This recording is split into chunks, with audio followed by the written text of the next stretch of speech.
market. It was late high school, early college, and I opened up an account my sophomore year of college. Just had like $3,000 that I made from working over the summer, and I was basically a long swing trader. It's about all that I knew how to do.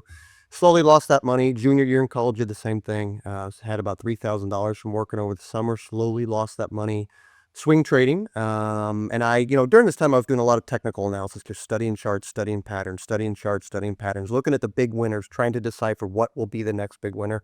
And I had no success. So my senior year of college, I had a little bit more money, $5,000, and I came across shorting. I mean, I realized that, you can bet stocks go down. So I instantly kind of flipped my strategy right then and there to find stocks that I thought went up too much, too fast, too high, and bet that they would go down. So instantly right there, I kind of created, found my niche. In my senior year of college, I turned $5,000 into $1 million. So I was instantly hooked as a short seller. That was kind of my new found niche, my edge, and what I went ahead doing really, almost since day one. And were they small caps that you were shorting, penny stocks? What was kind of the genre of stock that you were Most of short them, selling? most everything is a small cap, a mid cap, something under, $20, $30 for sure. And they were swing trades. I mean, I wanted to find a stock that had run up 1 week, 2 weeks in time, peak out, and hopefully swing trade that 3 days, 4 days, 5 days, possibly even 2 weeks, where it gave back most of that move. That was my niche. That was my edge. At that time, I really didn't day trade any stocks on the short side at all. It was strictly swing trading. And yeah, most of them were lower priced small caps. Yeah.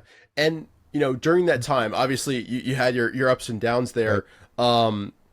there. This is a question, I asked folks, what would they like to ask you? Sure. And a lot of them were asking about what kept you going, what kept you driven to try to figure out a way for you, what kept you motivated during when times were tough, when you're in drawdowns, especially earlier in career when you Right. haven't really had that success yet. Right. What do you think did it for you that let you keep going and keep persevering? I think a lot of it is just discipline and the ability to just say no. I'm not giving up. I mean, I will figure out what it takes. I mean, at the time, I did watch CNBC a little bit. I did read articles. I read the newspaper. How much people were making in the markets, whether they're, just even money managers or individual investors. So I knew To the see what's potential. possible. I knew the Yeah. potential was out there to make big money.